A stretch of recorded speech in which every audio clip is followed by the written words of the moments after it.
Existe um momento na vida em que você percebe que casou com um monstro disfarçado de príncipe encantado. Para mim, esse momento chegou numa manhã de Natal, quando abri uma caixa embrulhada em papel dourado e encontrei uma cobra morta fedendo dentro dela. Meu nome é Rafaela, tenho 35 anos. Trabalho como professora de educação infantil aqui em Sorocaba, interior de São Paulo. E hoje vou dividir com vocês a experiência mais aterrorizante e ao mesmo tempo libertadora da minha existência. Durante 8 longos anos, convivi diariamente com Gustavo, um homem que eu acreditava conhecer como a palma da minha mão. Vendedor de automóveis numa concessionária renomada da cidade, sempre bem vestido, cabelo gel, perfume importado, sorriso conquistador que fazia as clientes derreterem quando ele apresentava os carros 0 quilômetro. Conheci esse sujeito numa festa de formatura da minha prima Juliana, lá pelos idos de 2015. Ele estava encostado no balcão do bar, drink na mão, observando o movimento com aquela postura confiante que me chamou a atenção desde o primeiro instante. Aproximei-me dele naquela noite porque algo em seus olhos me fascinou. Conversamos durante horas sobre viagens, sonhos, planos futuros. Gustavo falava com uma paixão contagiante sobre querer construir uma família sólida, ter filhos, comprar uma casa com quintal grande para cachorro correr à vontade. Pintou um quadro tão lindo do nosso futuro conjunto que meu coração derreteu completamente. 6 meses depois, já estávamos morando juntos num apartamento alugado no centro da cidade. Os primeiros anos foram realmente mágicos. Gustavo chegava do trabalho carregado de flores, chocolates, pequenos mimos que fazia questão de entregar pessoalmente. Preparávamos jantares românticos aos fins de semana, assistíamos filmes abraçados no sofá, planejávamos nossas férias com a empolgação de 2 crianças numa loja de brinquedos. Ele me tratava como rainha. Dizia que era o homem mais sortudo do planeta por ter encontrado uma mulher como eu. Lembro perfeitamente do pedido de casamento, numa tarde chuvosa de setembro. Voltávamos de um passeio no shopping quando ele parou o carro no meio da avenida, ligou o pisca-alerta e se ajoelhou ali mesmo, no banco do motorista. Tirou um anel singelo do porta-luvas e perguntou se eu toparia passar o resto da vida ao lado dele. Óbvio que respondi sim entre lágrimas de emoção pura. Os carros buzinavam ao redor, alguns motoristas xingavam, mas nós estávamos no nosso próprio mundo cor-de-rosa. Casamos numa cerimônia simples, mas bonita, na igreja do bairro onde cresci. Minha mãe chorou durante toda a celebração. Meu pai fez questão de entregar pessoalmente a mão da filha para aquele genro que considerava perfeito. Os convidados comentavam sobre como formávamos um casal harmônico, como nossos olhares se completavam, como éramos feitos um para o outro. Naquela época, eu realmente acreditava que tinha encontrado minha alma gêmea. Durante os 3 primeiros anos de matrimônio, nossa rotina funcionava como um relógio suíço. Acordávamos cedo, tomávamos café juntos enquanto planejávamos o dia. Nos despedíamos com beijos carinhosos na porta de casa. Eu seguia para a escola onde lecionava. Ele partia para a concessionária. Nos reencontrávamos no final da tarde para dividir as aventuras e desventuras do cotidiano.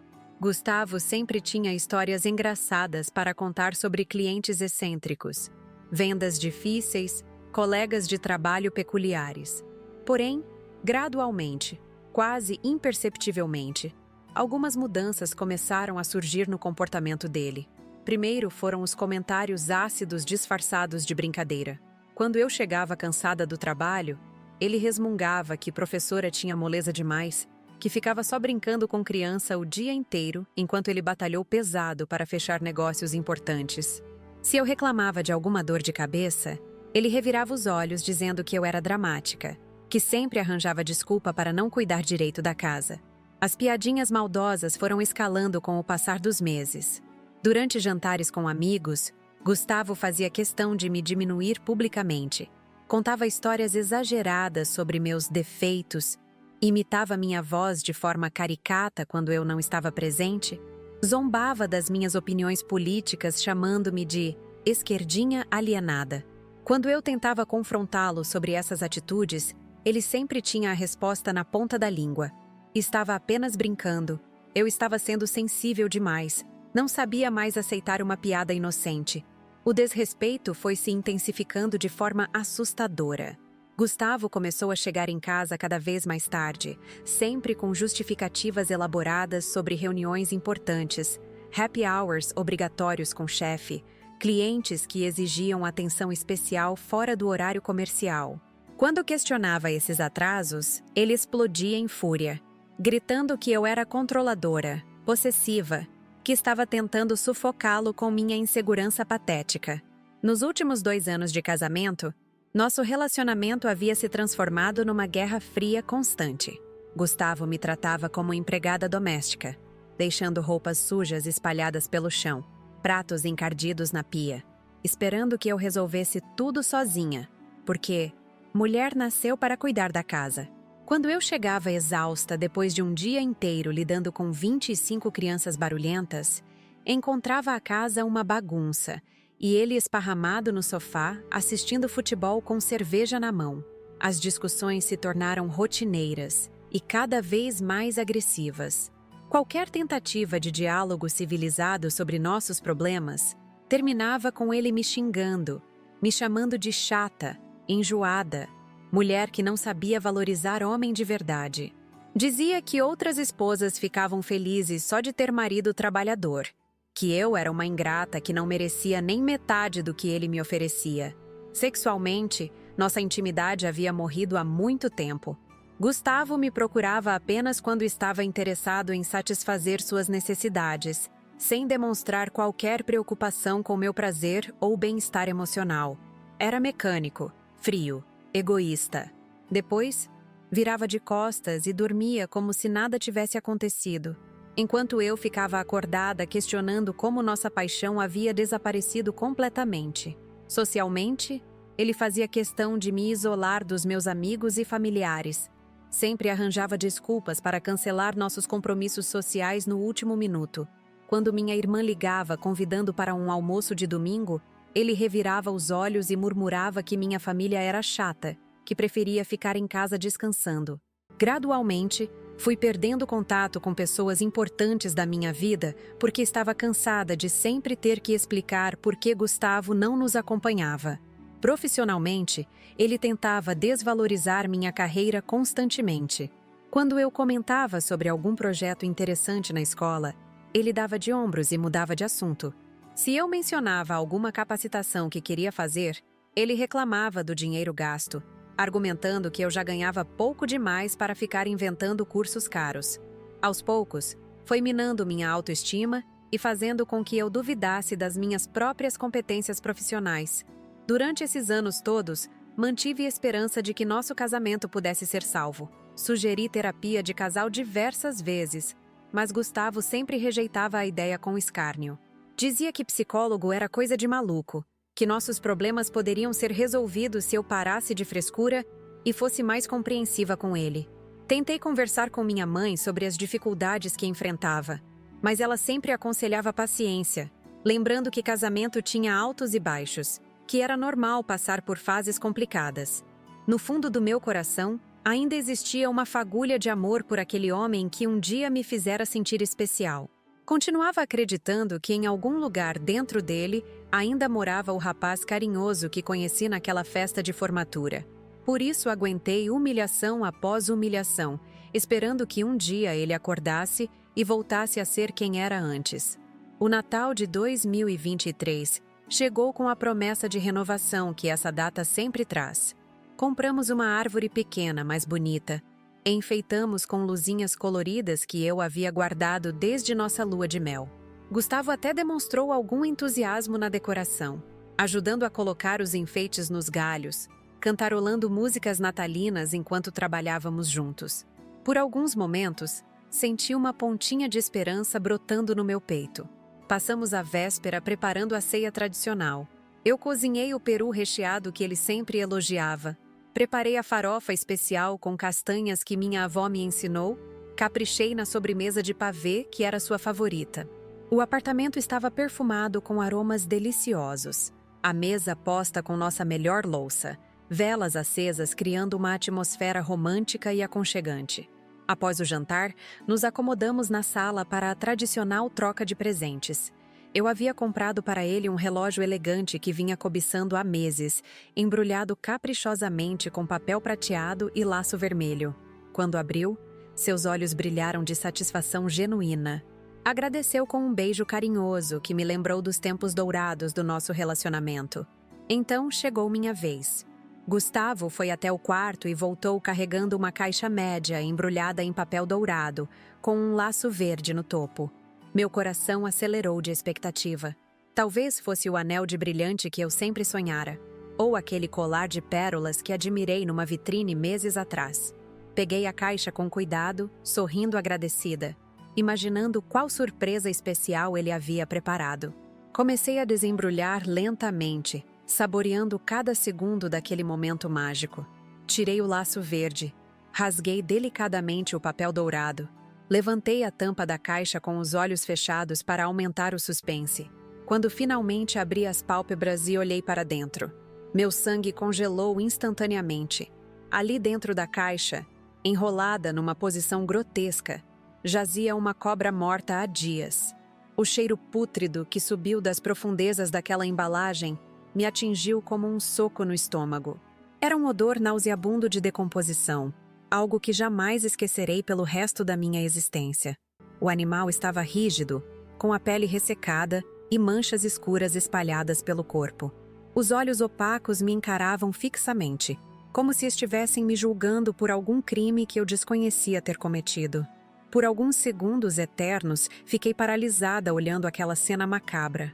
Minha mente simplesmente se recusava a processar o que estava vendo.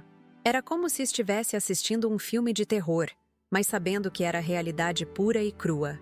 O contraste entre a expectativa de receber algo bonito e especial com a brutalidade daquilo que encontrei foi tão violento que meu cérebro entrou em curto-circuito completo. Soltei um grito que saiu do mais profundo da minha alma. Não foi apenas susto, foi terror ancestral misturado com repulsa absoluta. Joguei a caixa longe instintivamente, e ela caiu no chão espalhando aquela cobra asquerosa sobre o tapete da sala. Cambaleei para trás, tropeçando na mesinha de centro, quase derrubando o arranjo natalino que havia preparado com tanto carinho. Minhas pernas tremiam descontroladamente. O coração batia tão forte que sentia as pulsações ecoando nos meus ouvidos. Uma onda de náusea subiu pela minha garganta e tive que me segurar na parede para não desmaiar ali mesmo. Todo o ambiente festivo que criamos durante a ceia se transformou num cenário de pesadelo em questão de instantes. Foi nesse momento de vulnerabilidade extrema, enquanto eu tentava recuperar o fôlego e entender o que diabos estava acontecendo, que ouvi algo que me marcou muito mais profundamente do que a própria cobra morta. Gustavo começou a rir. Não foi uma risadinha nervosa ou constrangida. Era uma gargalhada alta, sádica, repleta de prazer genuíno ao ver meu desespero.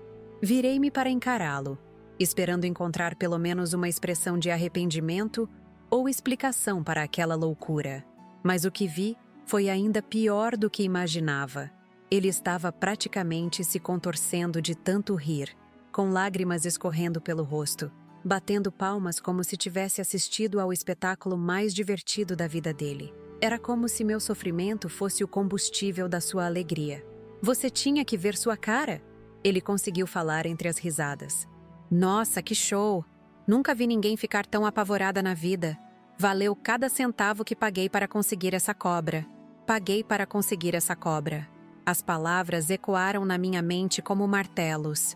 Aquilo não tinha sido um acidente bizarro ou uma pegadinha inocente que fugiu do controle.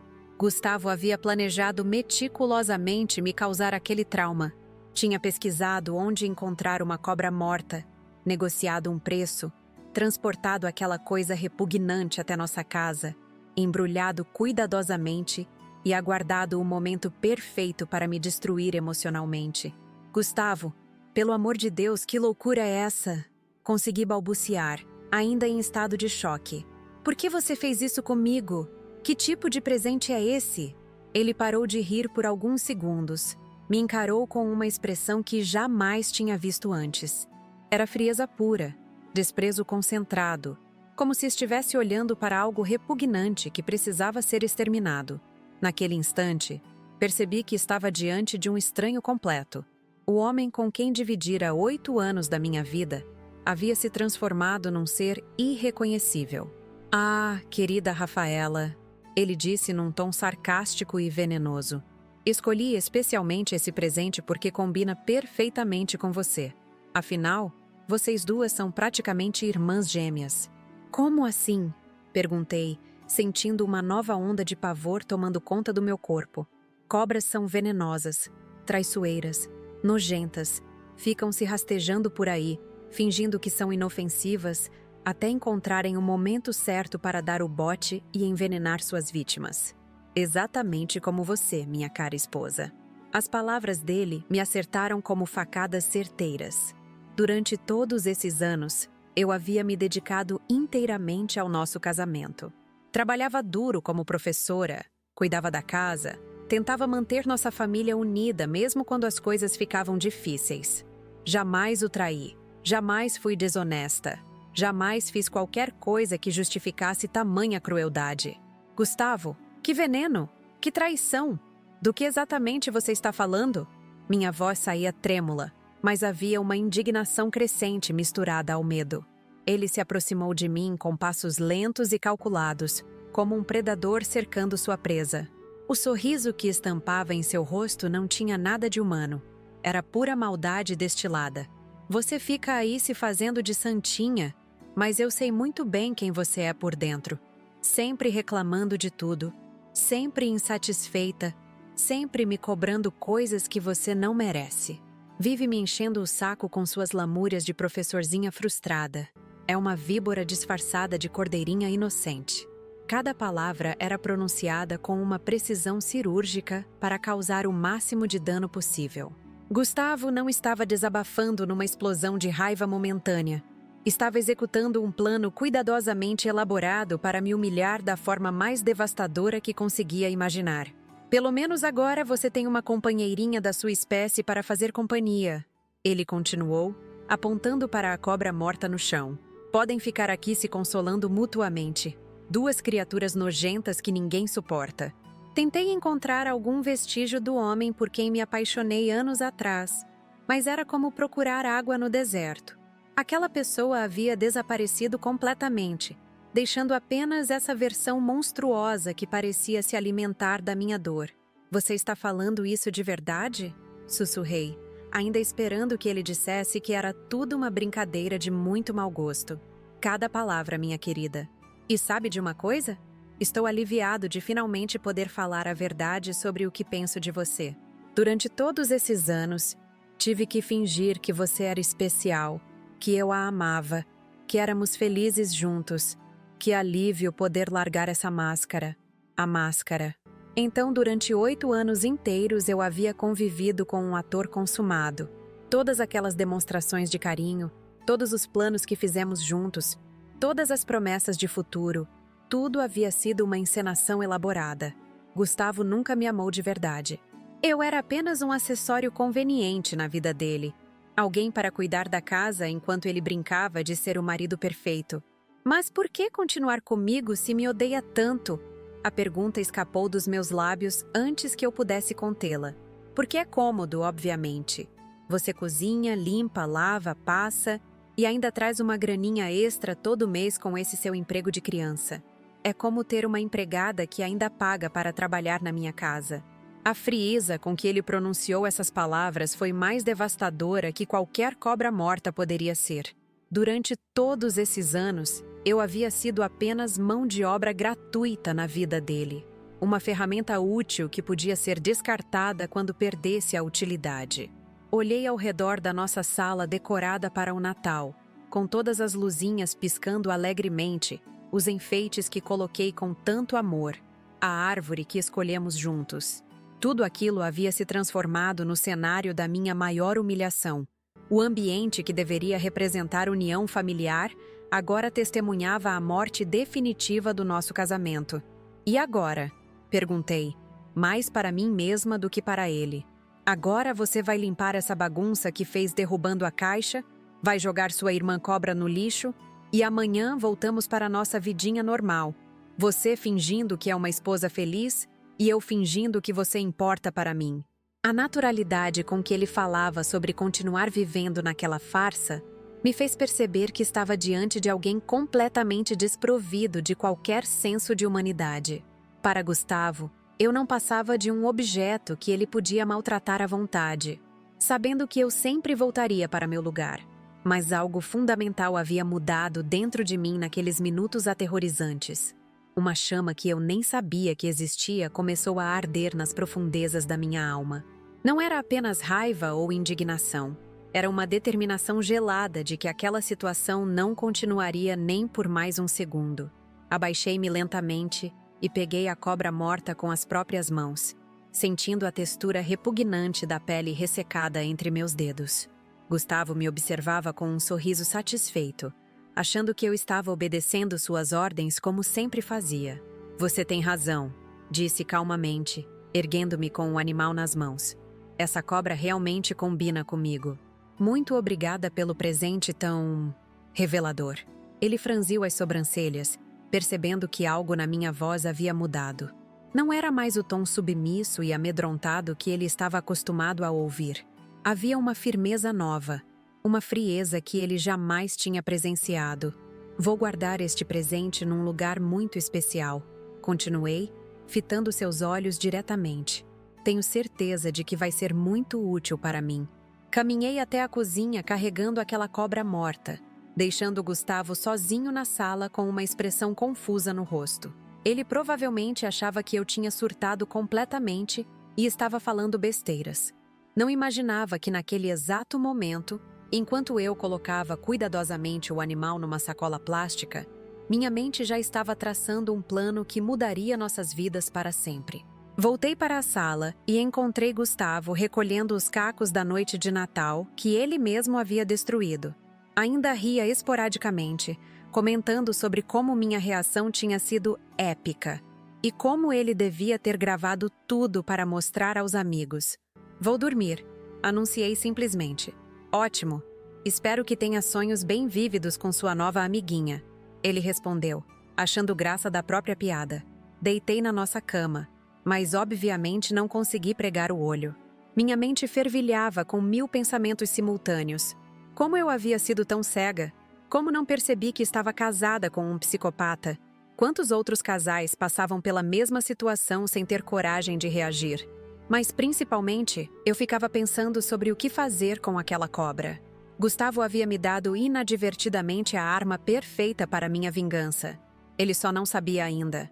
Durante as horas que se seguiram, enquanto ele dormia placidamente ao meu lado como se nada tivesse acontecido, comecei a recordar todos os detalhes estranhos que havia ignorado ao longo dos últimos meses.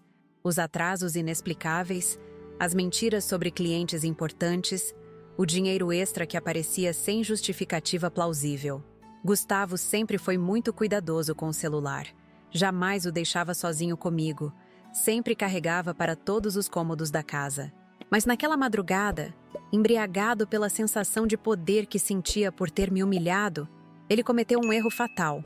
Deixou o aparelho carregando na mesinha ao lado da cama e adormeceu profundamente, provavelmente sonhando com outras formas criativas de me torturar. Foi quando decidi que era hora de descobrir todos os segredos que meu querido marido escondia de mim. Peguei o telefone com extremo cuidado. Tentei algumas senhas óbvias e acertei na terceira tentativa, a data do nosso casamento. Que ironia do destino ele usar justamente aquela data para proteger os segredos que destruiriam nosso matrimônio definitivamente. O que encontrei naquele celular foi muito pior do que qualquer cobra morta poderia representar. As primeiras coisas que encontrei foram relativamente previsíveis. Conversas banais com colegas de trabalho, mensagens sobre jogos de futebol, alguns grupos de WhatsApp sobre vendas de carros e promoções da concessionária. Por alguns minutos, cheguei a pensar que talvez estivesse sendo paranoica, que minha mente perturbada pelos eventos da noite estava criando conspirações onde não existiam. Mas algo me incomodava. Havia muitas conversas deletadas, espaços vazios entre mensagens que sugeriam que informações importantes tinham sido apagadas propositalmente. Gustavo era meticuloso demais para deixar rastros óbvios, mas a ausência de certas conversas era em si mesma uma pista reveladora. Continuei vasculhando, abrindo cada aplicativo, verificando cada pasta, cada arquivo armazenado naquele aparelho que guardava todos os segredos da vida dupla do meu marido. Foi na galeria de fotos que encontrei o primeiro indício realmente perturbador. Havia dezenas de fotografias de documentos de veículos. Não documentos da concessionária onde ele trabalhava, mas papeladas de carros particulares, certificados de propriedade, notas fiscais, contratos de compra e venda. Tudo fotografado em ângulos estranhos, como se tivessem sido capturadas às pressas, escondido de alguém. Meu coração começou a acelerar novamente. Aquelas imagens não faziam sentido algum dentro do trabalho normal de um vendedor de automóveis. Por que Gustavo estaria fotografando documentos de terceiros? E por que esconderia essas fotos no fundo da galeria, entre centenas de outras imagens? Ampliei cada fotografia, estudando os detalhes meticulosamente. Os nomes nos documentos eram sempre diferentes, pessoas que eu nunca tinha ouvido falar. Mas havia um padrão perturbador. Todos os veículos eram modelos caros, importados, com valores altíssimos no mercado. BMW, Mercedes, Audi, carros que custavam mais do que meu salário de 5 anos como professora. Foi então que decidi verificar as conversas no Telegram, aplicativo que Gustavo sempre dizia usar apenas para receber notícias e acompanhar canais informativos. A senha era a mesma do celular, e quando consegui acessar, minha realidade desmoronou completamente. Existiam pelo menos 15 conversas ativas com pessoas cujos nomes eu não reconhecia. Nomes como Carlinhos Motor, Zé das Placas, Marcão Ferro Velho, apelidos que sugeriam envolvimento com o mercado automobilístico de uma forma que definitivamente não era legal. Abri a primeira conversa e senti minha boca secar instantaneamente. Era uma negociação detalhada sobre a venda de um BMW X6 0 km por um preço muito abaixo do valor de mercado. O comprador questionava se o carro era limpo e Gustavo respondia que todos os papéis estavam ajeitados e que não haveria problemas futuros. Continuei lendo, cada mensagem sendo como uma punhalada no estômago. Meu marido não estava apenas vendendo carros roubados. Ele estava operando um esquema sofisticado de roubo e revenda de veículos de luxo, usando sua posição na concessionária para dar legitimidade às transações criminosas. Uma conversa particularmente chocante mostrava Gustavo orientando um comparsa sobre como alterar números de chassi. Ele explicava técnicas para modificar documentação, como criar identidades falsas para compradores fantasmas, onde conseguir carimbos falsificados de órgãos governamentais. Era um manual completo de como lavar dinheiro através do mercado automobilístico. Mas o que realmente me deixou enjoada foi descobrir como ele conseguia os carros. Gustavo não estava roubando veículos na rua como um criminoso comum. Ele estava usando informações privilegiadas da concessionária para identificar clientes que compravam carros caros. Descobria seus endereços através dos contratos e passava essas informações para quadrilhas especializadas em furto. Os bandidos roubavam os carros específicos que ele indicava, e, em troca, Gustavo recebia uma porcentagem substancial do valor da revenda. Era como se ele fosse um consultor especializado em facilitar roubos sob medida para criminosos profissionais. Encontrei planilhas detalhadas no aplicativo de notas do celular. Gustavo mantinha registros meticulosos de cada operação: data do roubo, modelo do veículo, valor pago pelos compradores ilegais, sua porcentagem no negócio, despesas com documentação falsa. Era uma contabilidade criminosa organizada como um negócio legítimo. Os números eram astronômicos. Nos últimos 2 anos, Gustavo havia lucrado mais de R$400 mil com essas operações ilegais. R$400 mil! Uma fortuna que explicava perfeitamente de onde vinham os bônus especiais que ele sempre justificava como prêmios por bater metas de vendas na concessionária. Enquanto eu ralava como professora ganhando R$2 mil por mês, vivendo de forma modesta, economizando cada centavo para conseguirmos comprar nossa casa própria, Gustavo estava acumulando uma fortuna roubada de famílias trabalhadoras que tinham seus carros furtados por causa das informações que ele fornecia. Pensei em todas as vezes que ele chegava em casa reclamando de clientes chatos, que exigiam documentação extra, que faziam muitas perguntas, que demoravam para assinar contratos. Agora eu compreendia o verdadeiro motivo da irritação dele. Aquelas pessoas cautelosas estavam dificultando seu trabalho de espionagem criminal.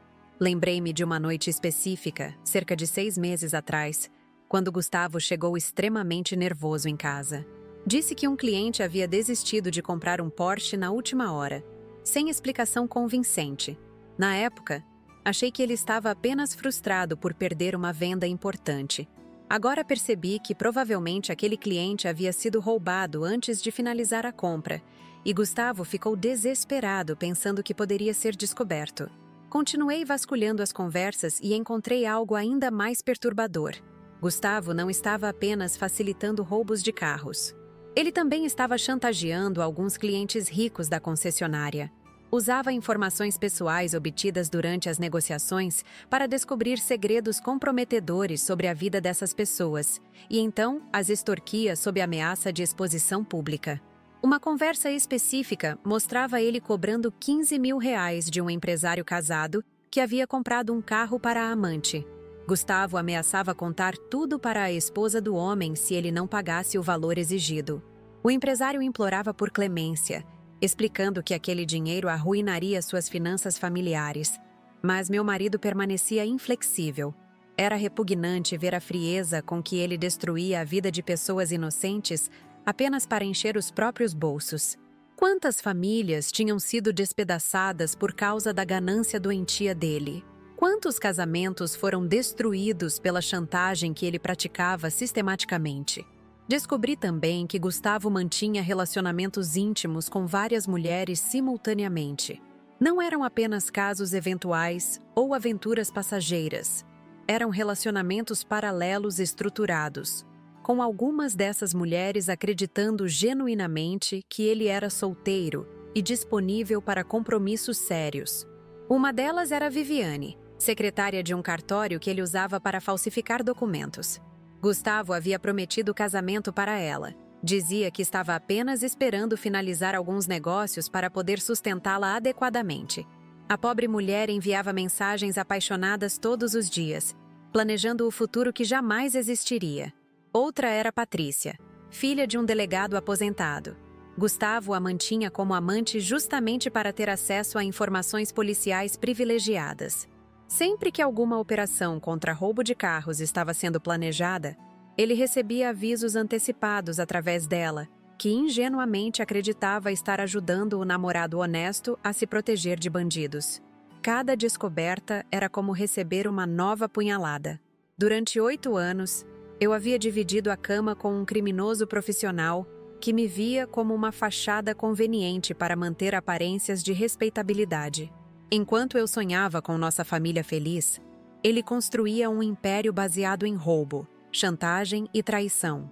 As lágrimas começaram a escorrer pelo meu rosto, mas não eram lágrimas de tristeza. Era raiva pura se manifestando fisicamente. Raiva de ter sido enganada durante tanto tempo. Raiva de ter desperdiçado os melhores anos da minha vida com alguém que não merecia nem meu desprezo. Raiva de ter acreditado que aquele monstro era capaz de amar qualquer pessoa além dele mesmo. Mas principalmente, senti raiva de todas as vítimas inocentes que sofreram por causa dos crimes dele. Famílias que perderam seus carros, casais que foram separados pela chantagem, mulheres que foram enganadas emocionalmente. Gustavo era um predador que destruía vidas sistematicamente, e eu havia sido cúmplice involuntária apenas por viver ao lado dele. Continuei investigando e encontrei conversas que mostravam planos para expandir as operações criminosas. Gustavo estava negociando sociedade com traficantes de drogas, pensando em usar os carros roubados para transportar entorpecentes entre estados. Era uma escalada perigosa que poderia terminar em tragédia para muitas pessoas inocentes. Havia também evidências de que ele estava planejando se desfazer de mim em breve. Uma conversa com um advogado desonesto mostrava Gustavo questionando sobre como conseguir o divórcio ficando com todos os bens do casal. O advogado explicava estratégias para esconder patrimônio, como transferir propriedades para terceiros antes de iniciar o processo legal. Meu marido estava preparando minha ruína financeira há meses. Planejava me abandonar sem um centavo sequer, depois de usar meu salário e minha reputação para sustentar suas atividades criminosas. Para ele, eu era um investimento que estava perdendo rentabilidade e precisava ser liquidado antes de dar prejuízo. Foi nesse momento que tudo se cristalizou na minha mente. A cobra morta que ele me deu não era apenas uma humilhação cruel, era uma declaração de guerra. Gustavo havia decidido me destruir completamente, e aquele presente macabro era seu jeito de me avisar que nossa farsa de casamento havia chegado ao fim. Mas ele cometeu um erro fatal ao subestimar minha capacidade de reação. Achou que eu simplesmente aceitaria ser descartada como lixo, que continuaria sendo a esposa submissa e ingênua que ele manipulava há anos. Não imaginava que aquela cobra morta se tornaria o símbolo da sua própria destruição. Fotografei cada conversa comprometedora, cada documento falsificado, cada evidência dos crimes que encontrei naquele celular. Transferi tudo para um pendrive que escondi num local que ele jamais descobriria. Então apaguei o histórico de acesso do telefone e recoloquei exatamente onde estava antes. Quando terminei de reunir todas as provas, já eram 4 horas da madrugada. Gustavo continuava dormindo placidamente, completamente inconsciente de que havia acabado de assinar sua própria sentença de morte social e legal. Roncava suavemente, provavelmente sonhando com as próximas vítimas que pretendia explorar. Levantei-me silenciosamente e fui até a cozinha buscar a cobra morta que havia guardado na sacola plástica. Segurei aquele animal repugnante entre as mãos e sussurrei uma promessa que ele jamais ouviria. Obrigada pelo presente, querido. Agora é minha vez de retribuir a gentileza. O plano que formei naquela madrugada era tão elaborado quanto os esquemas criminosos dele, mas minha motivação era completamente diferente. Não buscava lucro pessoal ou poder sobre outros. Queria apenas justiça pura e simples. Gustavo havia destruído vidas demais impunemente. Era hora de pagar por todos os seus crimes. Voltei para a cama e finalmente consegui adormecer. Não pelo cansaço físico, mas pela paz de espírito que vem quando sabemos exatamente o que precisamos fazer. Pela primeira vez em anos, dormi profundamente, sonhando não com o futuro que perdemos, mas com o presente que eu daria para ele muito em breve. Acordei na manhã seguinte com uma clareza mental que não experimentava há anos. Era como se uma névoa densa tivesse finalmente se dissipado, revelando o caminho que eu deveria seguir. Gustavo ainda dormia ao meu lado, ignorando completamente que sua vida estava prestes a desmoronar de uma forma que nem em seus piores pesadelos ele poderia imaginar. Levantei-me cuidadosamente, preparei café como sempre fazia, mantendo a rotina matinal que ele esperava de mim. Quando finalmente desceu para a cozinha, eu estava lá com o sorriso sereno de sempre, como se a noite anterior tivesse sido apenas um mal-entendido superado. Dormiu bem? Perguntei com uma doçura que ele interpretou como submissão total. Como uma pedra, respondeu, esticando-se preguiçosamente. Espero que você tenha refletido sobre sua reação exagerada ontem. Era só uma brincadeira, mulher. Claro que sim, respondi, servindo o café na sua caneca favorita. Você estava certo. Eu reagi de forma dramática demais. Obrigada por me mostrar como sou mesmo. Ele sorriu satisfeito, convencido de que havia reassumido total controle sobre mim. Gustavo sempre foi arrogante demais para perceber quando estava sendo manipulado. Essa característica, que antes me irritava profundamente, agora se tornara minha maior aliada. Durante o café da manhã, conversamos normalmente sobre os planos para o dia. Ele mencionou casualmente que precisava entregar um carro especial para um cliente muito importante, um empresário que havia comprado o modelo mais caro da concessionária. Era uma venda que rendia uma comissão excelente, e Gustavo estava empolgado com o dinheiro extra que receberia. Que tipo de carro? Perguntei, fingindo interesse casual. Um BMW X7 blindado, 0 km. O cara é bem paranoico com segurança. Pediu várias modificações especiais. Vai ser minha maior venda do ano. Perfeito. Eu sabia exatamente qual seria meu próximo movimento. Depois que Gustavo saiu para trabalhar, aguardei cerca de 1 hora antes de colocar meu plano em ação. Precisava ter certeza de que ele já estava na concessionária, envolvido com suas atividades matinais habituais. Então, peguei a cobra morta, coloquei numa sacola discreta e dirigi até o local onde sabia que encontraria o BMW que ele mencionou. A concessionária tinha um pátio nos fundos onde mantinham os veículos especiais, aqueles destinados a clientes VIP ou que passavam por modificações personalizadas. Conhecia bem aquele lugar, porque Gustavo havia me levado algumas vezes para me mostrar carros que considerava particularmente impressionantes. O portão dos fundos sempre ficava aberto durante o horário comercial, para facilitar a movimentação dos mecânicos e entregadores. Era uma falha de segurança que Gustavo sempre criticava, mas que naquele momento me favorecia completamente. Consegui entrar sem ser notada por nenhum funcionário. O BMW X7 estava lá, reluzente sob o sol da manhã, com todas as suas modificações de segurança instaladas.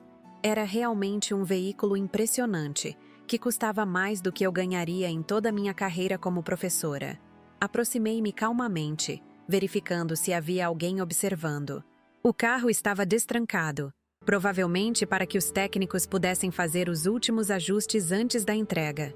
Abri a porta do motorista devagar, retirei a cobra morta da sacola e posicionei cuidadosamente no banco de couro bege. O contraste era perfeito.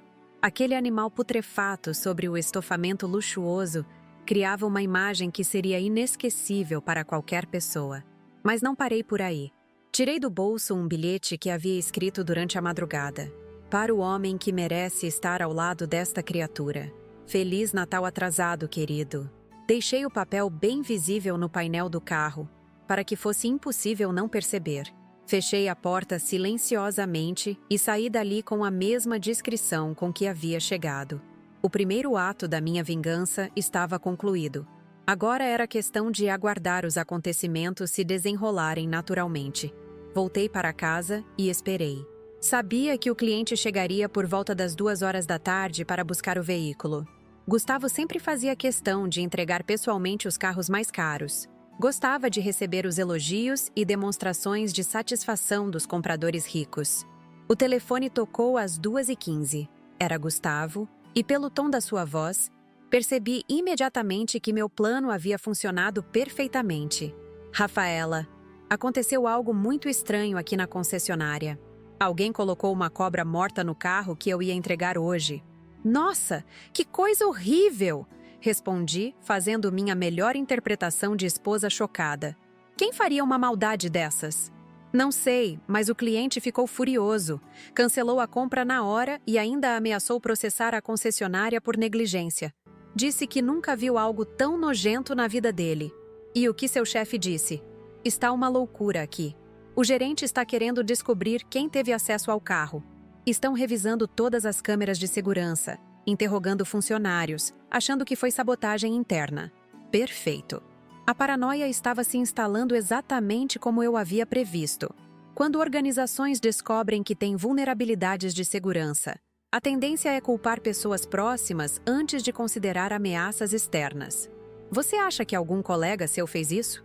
Perguntei, alimentando sua ansiedade. Não sei o que pensar.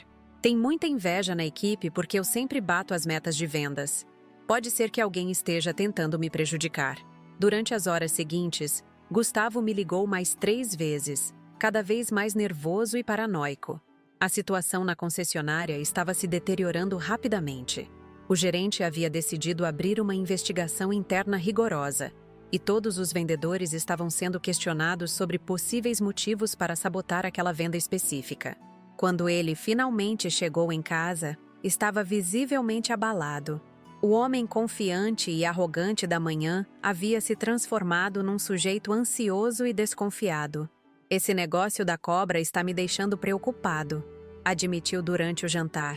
Era igualzinha àquela que te dei de presente ontem. Você não achou estranho?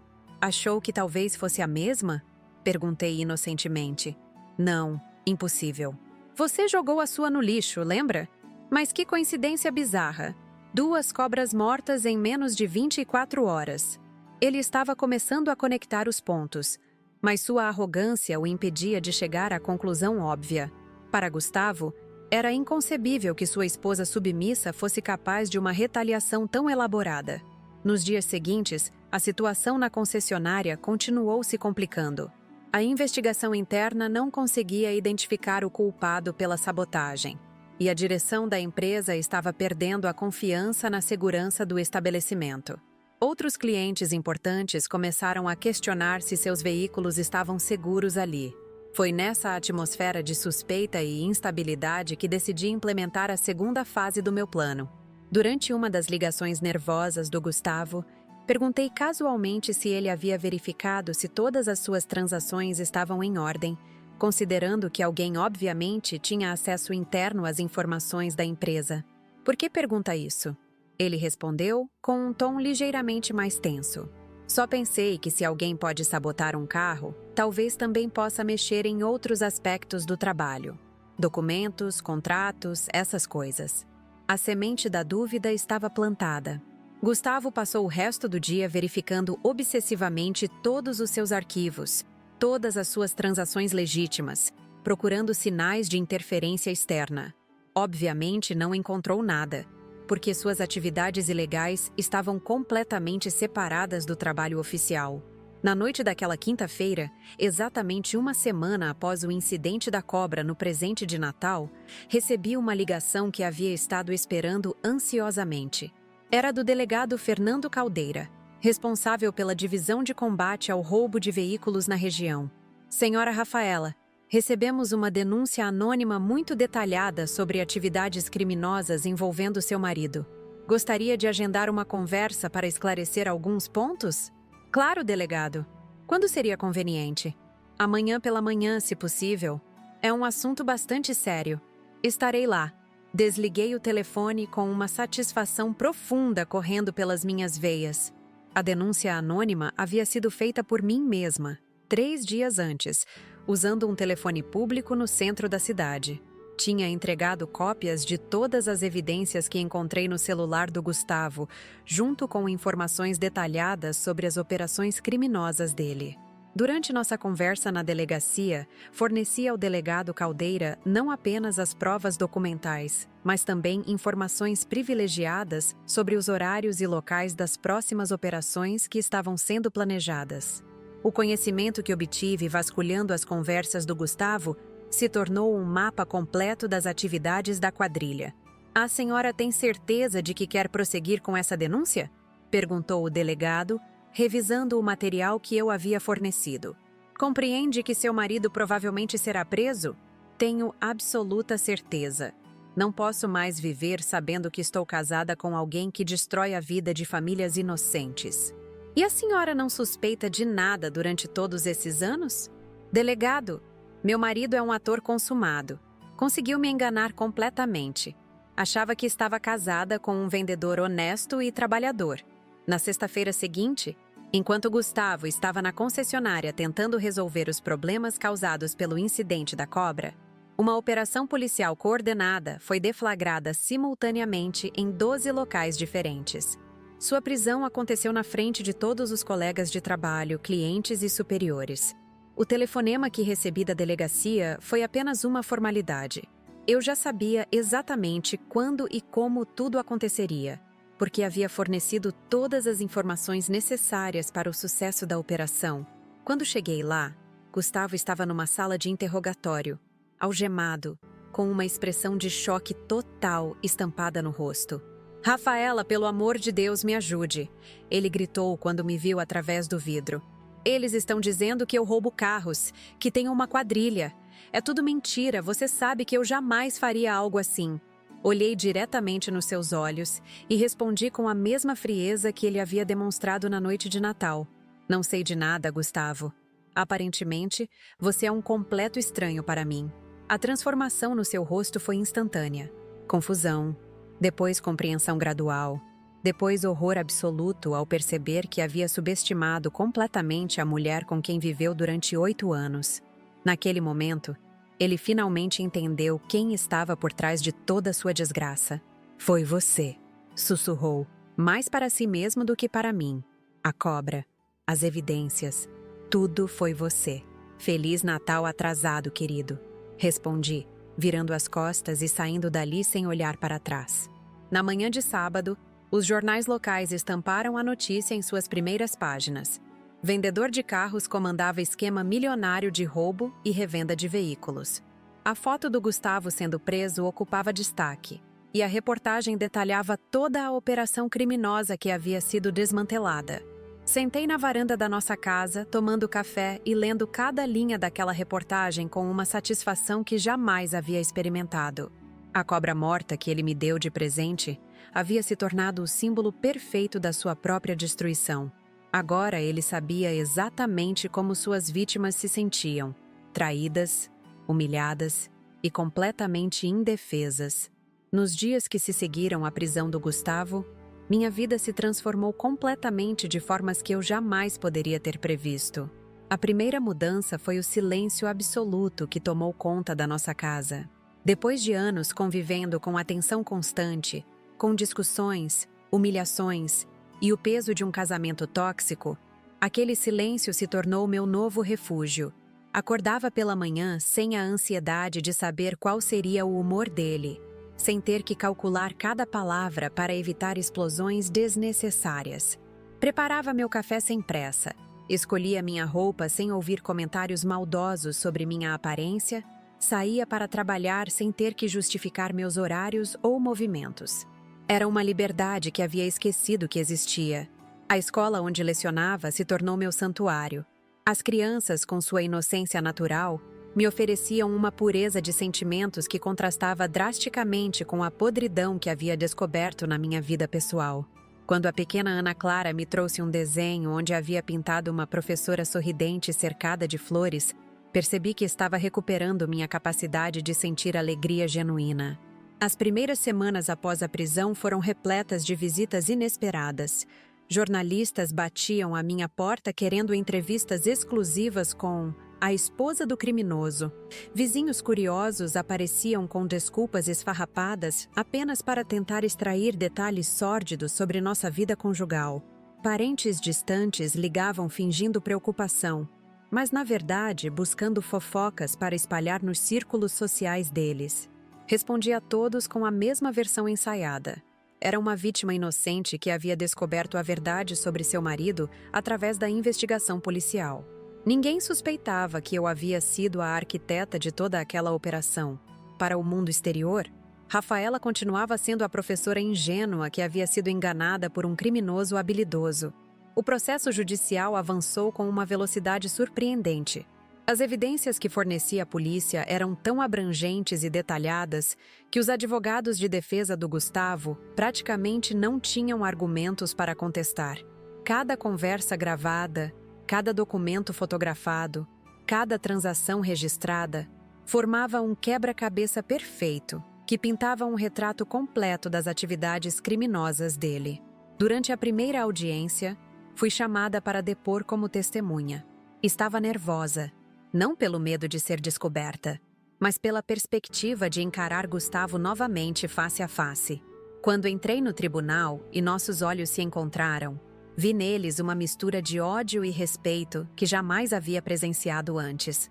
Dona Rafaela, perguntou o promotor, a senhora tinha conhecimento das atividades criminosas do seu marido? Não, doutor. Descobri tudo através desta investigação policial. Estou tão chocada quanto qualquer pessoa nesta sala. Gustavo me observava intensamente, procurando alguma rachadura na minha performance, algum sinal de que eu estava mentindo. Mas anos sendo humilhada por ele me ensinaram a controlar perfeitamente minhas expressões faciais. Mantive o semblante de esposa traída e surpresa durante todo o depoimento. A senhora notou alguma mudança de comportamento nos últimos tempos?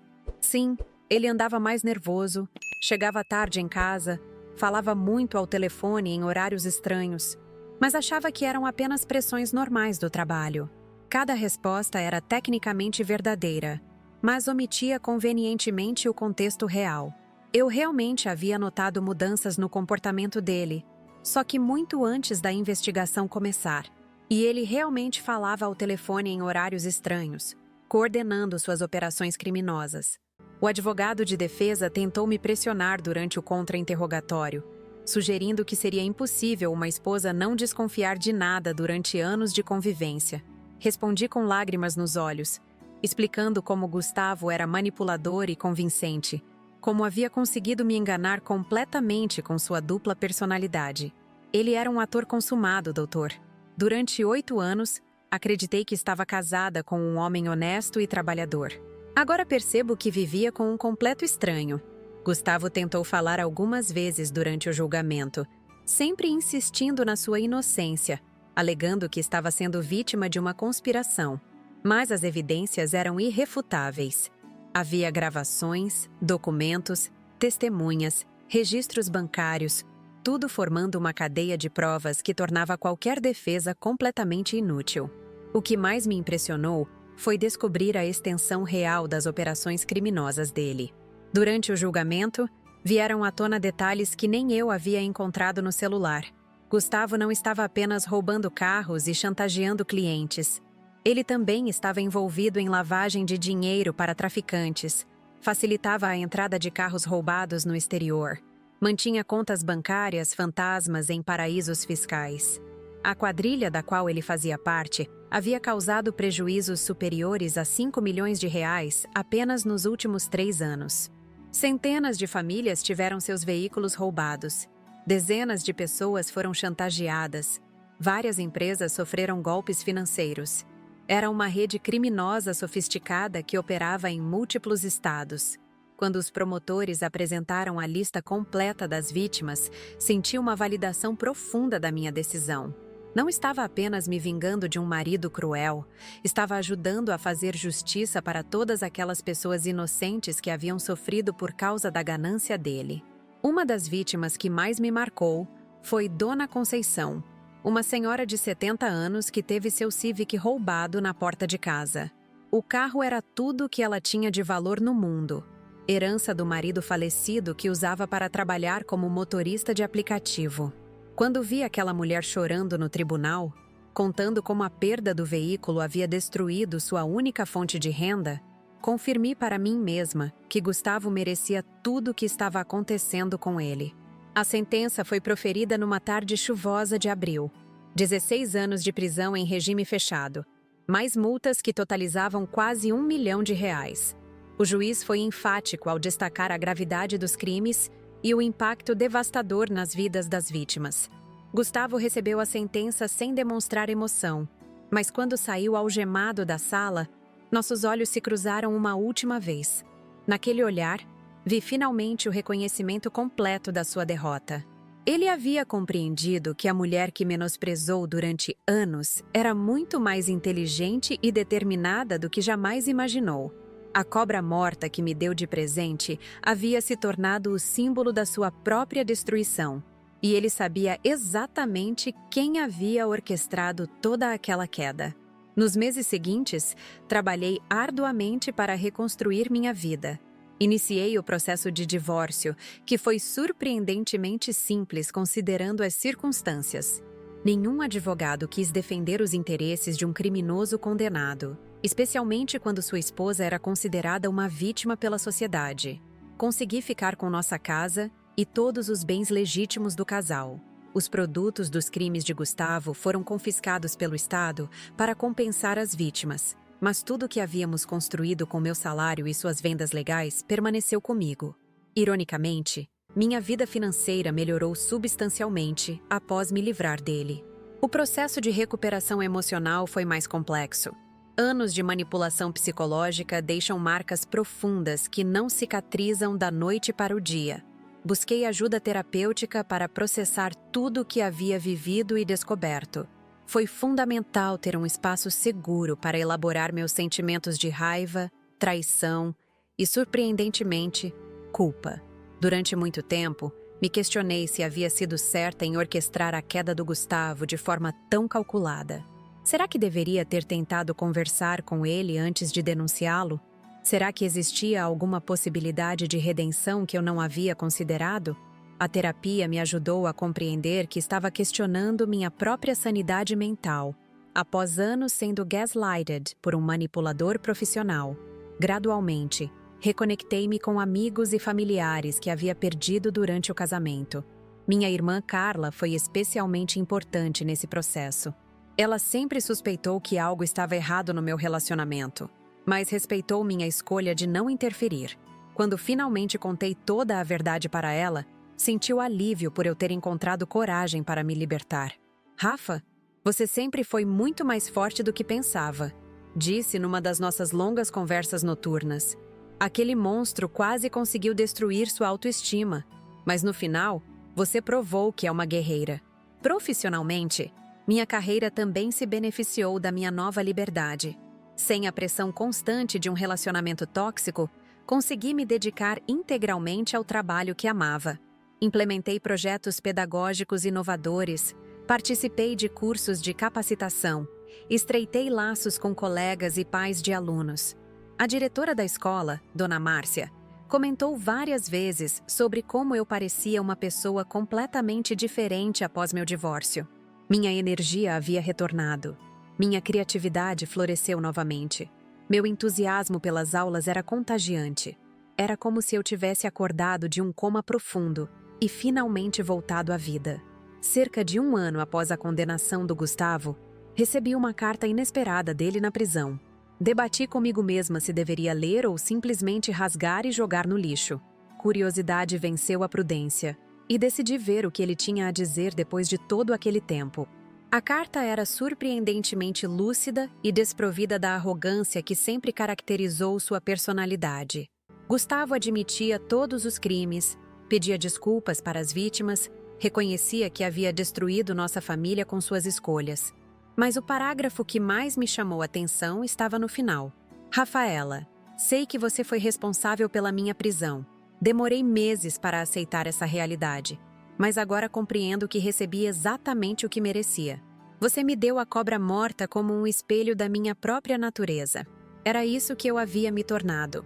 Algo venenoso e morto por dentro. Obrigado por me mostrar quem eu realmente era. Dobrei a carta cuidadosamente e guardei numa gaveta. Não como recordação sentimental, mas como lembrança de que pessoas podem mudar quando enfrentam as consequências reais dos seus atos. Gustavo havia levado anos para desenvolver a capacidade de autorreflexão que demonstrava naquelas linhas. Hoje, 3 anos depois de toda essa história, vivo numa casa nova no interior de São Paulo, próxima à escola onde trabalho. É uma construção modesta, mas aconchegante, com um jardim onde cultivo orquídeas e um escritório onde leio nas noites tranquilas.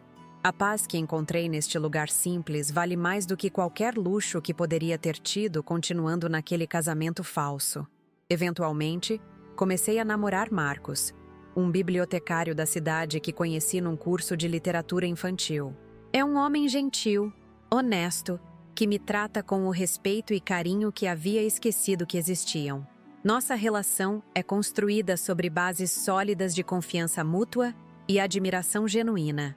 Marcos conhece toda a minha história e nunca demonstrou julgamento ou desconforto com o meu passado. Pelo contrário, admira a coragem que tive para reconstruir minha vida após descobrir a verdade sobre Gustavo. É reconfortante estar com alguém que celebra minha força interior em vez de tentar diminuí-la. A cobra morta que recebi naquele Natal fatídico se tornou, paradoxalmente, o símbolo da minha libertação. Gustavo achou que estava me humilhando ao me comparar com uma criatura venenosa, mas na verdade me deu a inspiração para usar meu próprio veneno contra ele. Às vezes, precisamos aceitar aspectos sombrios de nossa personalidade para nos defendermos de predadores. Nunca me arrependi da vingança que executei. Gustavo havia escolhido ser um criminoso. Havia escolhido me maltratar. Havia escolhido destruir a vida de pessoas inocentes. Eu simplesmente garanti que ele enfrentasse as consequências apropriadas pelos próprios crimes. A justiça que fiz foi apenas acelerar um processo que inevitavelmente aconteceria. Aprendendo com toda essa experiência, desenvolvi uma percepção muito mais aguçada sobre relacionamentos tóxicos e sinais de manipulação psicológica. Agora ajudo outras mulheres que passam por situações similares, oferecendo apoio emocional e orientação prática sobre como se libertar de parceiros abusivos. Esta história me ensinou que às vezes a única forma de lidar com pessoas verdadeiramente malévolas é usar sua própria maldade contra elas. Gustavo nunca responderia a conversas civilizadas, terapias de casal ou apelos emocionais.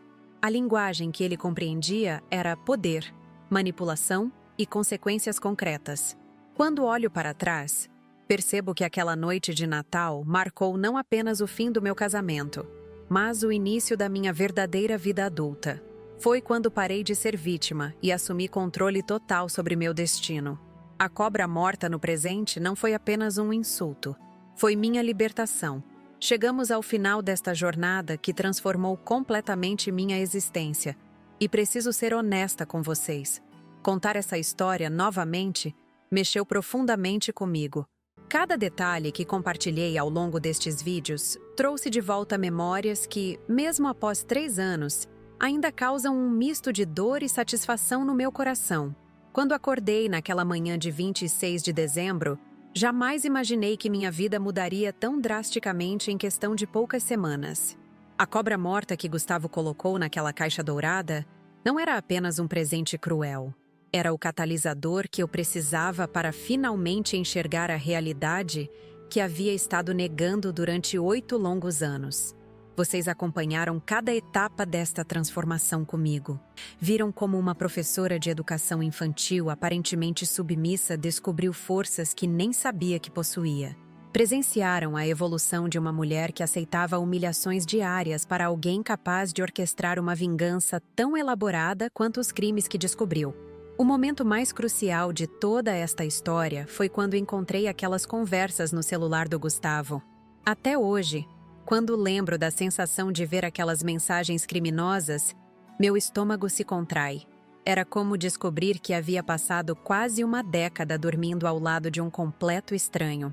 Um predador que usava minha inocência como escudo para suas atividades ilícitas. 400 mil reais em crimes documentados. Centenas de famílias prejudicadas. Múltiplas mulheres sendo enganadas emocionalmente. Chantagens sistemáticas de pessoas vulneráveis. Quando dimensionei a magnitude da destruição que Gustavo causava diariamente, compreendi que minha vingança não era apenas pessoal, era um ato de justiça social. A decisão de colocar aquela cobra morta no BMW que seria entregue ao cliente importante foi o primeiro passo de uma estratégia que planejei meticulosamente durante aquelas madrugadas insones. Sabia que Gustavo era arrogante demais para suspeitar de mim, e usei essa característica contra ele de forma cirúrgica. Ver o desespero crescente dele durante os dias seguintes ao incidente do carro me deu uma satisfação que ainda hoje tenho dificuldade de explicar adequadamente. Não era sadismo puro. Era a sensação de finalmente ter poder sobre alguém que me manipulou e diminuiu durante tanto tempo. Era como se as peças de um jogo complexo finalmente estivessem se alinhando a meu favor. O momento da prisão dele permanece gravado na minha memória com uma nitidez cinematográfica. Quando recebi aquele telefonema da delegacia, confirmando que a operação havia sido bem-sucedida, senti uma liberação emocional que jamais experimentei antes. Não era apenas alívio, era renascimento completo. Durante o julgamento, interpretar o papel de esposa traída e inocente foi mais fácil do que imaginava. Anos sendo gaslighted por Gustavo me ensinaram a controlar perfeitamente minhas expressões faciais e reações emocionais. Ironicamente, as habilidades que desenvolvi para sobreviver ao casamento tóxico se tornaram ferramentas perfeitas para garantir sua condenação. 16 anos de prisão. Ainda hoje, quando pronuncio essa sentença em voz alta, sinto uma satisfação profunda correndo pelas minhas veias. Não porque desejo o mal para qualquer pessoa, mas porque sei que durante esses 16 anos, centenas de famílias estarão seguras dos crimes que ele cometeria se estivesse livre. A carta que recebi dele na prisão foi talvez o fechamento mais perfeito que esta história poderia ter. Ver Gustavo finalmente admitindo seus crimes, reconhecendo meu papel na sua queda e até agradecendo por ter sido confrontado com a verdade sobre si mesmo, validou cada decisão que tomei ao longo desse processo. Hoje, quando caminho pelo jardim da minha casa nova, regando as orquídeas que cultivo com tanto carinho, reflito sobre como aquela cobra morta se tornou paradoxalmente o símbolo da minha libertação. Gustavo achava que estava me comparando a uma criatura repugnante, mas na verdade me deu a inspiração para usar minha própria astúcia contra ele. Aprendi que existem momentos na vida em que a gentileza e a compreensão simplesmente não funcionam. Pessoas verdadeiramente malévolas só compreendem a linguagem do poder e das consequências concretas. Tentar dialogar civilizadamente com um psicopata é como tentar apagar incêndio com gasolina. Meu relacionamento atual com Marcos me mostra diariamente como deveria ter sido minha vida conjugal desde o início. Respeito mútuo, apoio emocional genuíno, celebração das qualidades uma do outro, construção conjunta de sonhos realistas. É reconfortante descobrir que relacionamentos saudáveis realmente existem quando encontramos pessoas emocionalmente maduras. O trabalho que desenvolvo hoje ajudando outras mulheres em situações similares se tornou uma das atividades mais gratificantes da minha vida. Quando vejo o brilho de esperança retornando aos olhos de alguém que estava perdida numa relação abusiva, lembro-me de que minha experiência dolorosa pode se transformar em ferramenta de libertação para outras pessoas. Esta história me ensinou que força interior não é algo que você tem ou não tem.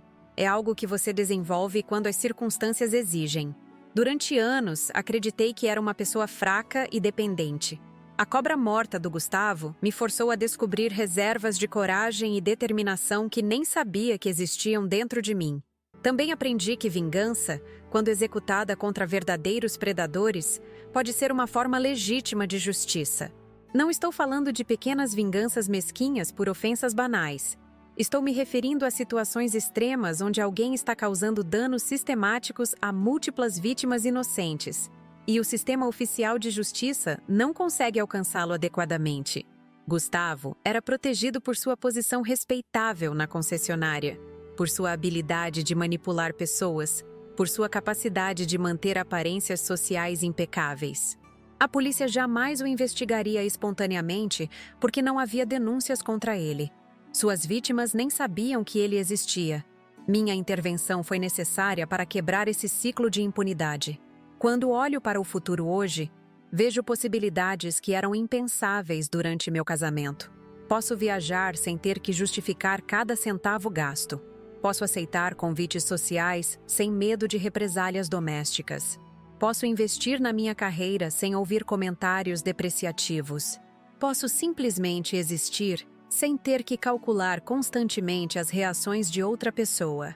A liberdade que conquistei tem um sabor especial, porque foi obtida através da minha própria inteligência e determinação. Não foi um presente que alguém me deu por pena ou caridade. Foi uma conquista que planejei, executei e sustentei através das minhas próprias decisões corajosas. Para as mulheres que estão assistindo este vídeo e se reconhecem na minha história, quero deixar uma mensagem muito clara. Vocês são mais fortes do que imaginam. O homem que está diminuindo vocês, que está fazendo vocês duvidarem da própria sanidade, que está destruindo sua autoestima sistematicamente. Esse homem tem medo do poder que vocês possuem. Por isso trabalha tanto para mantê-las em estado de submissão. Não estou incentivando ninguém a cometer crimes ou a buscar vingança violenta. Estou dizendo que existem formas legais e eficazes de se libertar de relacionamentos tóxicos, mesmo quando parecem impossíveis de romper. A chave está em documentar evidências, buscar apoio profissional adequado e ter paciência para planejar uma saída segura e definitiva. Para os homens que estão assistindo e talvez se reconheçam no comportamento do Gustavo, deixo este alerta. Suas parceiras são seres humanos complexos e inteligentes, não objetos para serem manipulados conforme sua conveniência. O desrespeito sistemático que vocês demonstram pode estar sendo observado e documentado mais cuidadosamente do que imaginam. Esta experiência também me ensinou sobre a importância de confiar nos próprios instintos. Durante anos, sentia que algo estava errado no meu casamento, mas permitia que Gustavo me convencesse de que eu estava sendo dramática ou paranoica. Hoje sei que nossa intuição raramente está equivocada quando detecta inconsistências no comportamento de pessoas próximas. O processo de reconstruir minha vida após o divórcio foi desafiador, mas infinitamente mais gratificante do que manter um casamento baseado em mentiras. Cada pequena conquista, desde escolher a decoração da minha casa nova, até decidir sozinha o que assistir na televisão, representa uma vitória sobre anos de controle psicológico. Sei que esta história pode parecer extrema para algumas pessoas. Talvez pensem que eu poderia ter tentado salvar meu casamento através de terapia ou conversas honestas. Mas quem conviveu com um manipulador profissional compreende que essas abordagens convencionais simplesmente não funcionam com personalidades verdadeiramente tóxicas. Gustavo não era apenas um marido insensível ou imaturo. Era um criminoso que usava nosso casamento como fachada para atividades ilegais. Era um predador emocional que se alimentava da minha submissão. Era um parasita social que causava destruição onde quer que fosse. Pessoas assim não mudam através de diálogos. Elas respondem apenas a consequências concretas. A cobra morta que recebi naquele Natal se tornou o símbolo mais poderoso da minha jornada de autodescoberta. Representa simultaneamente a morte da mulher submissa que eu era e o nascimento da pessoa determinada que me tornei. É lembrança constante de que, às vezes, precisamos aceitar nossos aspectos mais sombrios para nos defendermos de verdadeiros predadores. Espero sinceramente que minha história inspire outras pessoas a reconhecerem seu próprio valor e a terem coragem de buscar a vida que verdadeiramente merecem. Ninguém deveria aceitar ser tratado com desrespeito ou crueldade, independentemente das circunstâncias ou justificativas apresentadas pelo agressor. E agora, chegando ao final desta narrativa que marcou minha vida para sempre, quero conversar diretamente com vocês que acompanharam esta jornada até aqui. Sei que não foi fácil ouvir alguns detalhes mais pesados, mas espero que tenham compreendido a importância de compartilhar experiências como esta. Gostaria muito de saber o que vocês acharam da minha história. Deixem nos comentários suas impressões, suas próprias experiências, suas dúvidas ou reflexões. Leio cada comentário pessoalmente e, sempre que possível, respondo diretamente. Este canal só faz sentido se conseguirmos criar uma comunidade onde pessoas possam se apoiar mutuamente. Se esta história tocou vocês de alguma forma, peço que se inscrevam no canal Vingança do Dia e ativem o sininho das notificações. Posto vídeos novos regularmente, sempre com histórias reais de pessoas que tiveram coragem de revidar situações injustas. Cada história é única, mas todas carregam a mesma mensagem. Não aceitem ser maltratados por ninguém. Além disso, deem uma olhada nos outros vídeos do canal. Temos relatos de vinganças em contextos familiares, profissionais, amorosos, de amizade. Cada pessoa encontrou uma forma criativa de fazer justiça contra quem os prejudicou. São histórias inspiradoras que mostram como a determinação humana pode superar qualquer adversidade. Curtam este vídeo se ele foi útil para vocês de alguma forma. Os likes ajudam muito o canal a crescer e a alcançar outras pessoas que podem precisar ouvir estas mensagens. Compartilhem com amigas, familiares, qualquer pessoa que vocês achem que pode se beneficiar dessas reflexões. Comentem muito, por favor. Quero saber suas opiniões sobre a forma como conduzi minha vingança. Acham que fui muito dura com o Gustavo? Acham que ele mereceu o que aconteceu? Vocês fariam algo diferente na minha situação?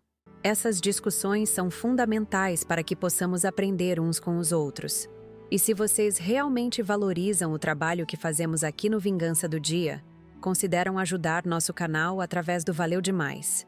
Produzir conteúdo de qualidade diariamente tem custos reais: equipamentos, edição, pesquisa, tempo dedicado integralmente a este projeto. Qualquer valor, por menor que seja, faz diferença enorme para mantermos este trabalho funcionando. O Valeu Demais é nossa forma de receber apoio financeiro direto de vocês, nossa audiência. Não são valores obrigatórios, nem condição para assistir nossos vídeos. É simplesmente uma maneira de quem pode e quer contribuir, nos ajudar a sustentar este canal independente que não depende de grandes patrocinadores ou empresas. Com esse apoio, conseguimos investir em melhor qualidade de áudio e vídeo, dedicar mais tempo para pesquisar histórias interessantes, responder comentários com mais atenção, criar conteúdos extras para vocês. É um ciclo virtuoso, onde seu apoio se transforma diretamente em conteúdo melhor para toda a nossa comunidade. Lembrem-se, minha história com a cobra morta é apenas uma entre milhares de situações onde pessoas comuns encontraram forças extraordinárias para enfrentar injustiças. Cada um de vocês tem potencial para escrever sua própria história de superação quando necessário. Obrigada por terem acompanhado esta jornada comigo. Sei que foi emocionalmente pesado, mas espero que tenham saído daqui com reflexões valiosas sobre relacionamentos, justiça e autodefesa emocional. Nos vemos no próximo vídeo com uma nova história de vingança que tenho certeza de que vai surpreender vocês.